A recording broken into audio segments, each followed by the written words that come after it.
Olá pessoal, vou mostrar para vocês aqui o trabalho finalizado, o lago lá atrás e aqui a lareira, né? Então aqui dá para fazer uma fogueira aqui no meio aqui.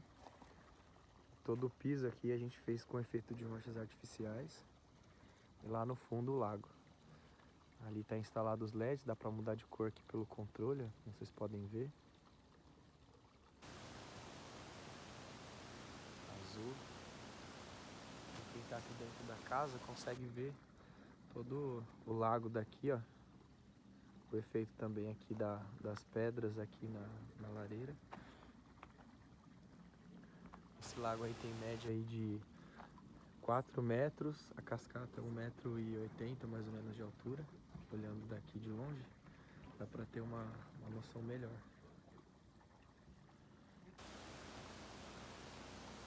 Aqui é o espaço, a casa.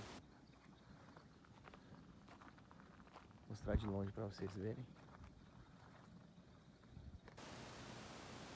Muito lindo, né?